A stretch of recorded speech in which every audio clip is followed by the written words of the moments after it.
బతుకంటే బొమ్మల ఆట అని తెలుసు,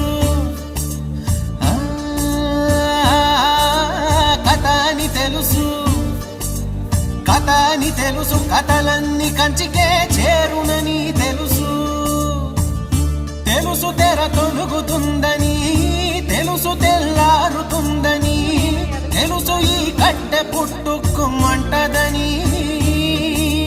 తెలుసు ఈ మట్టి మట్టిలో కలిసిపోతదని,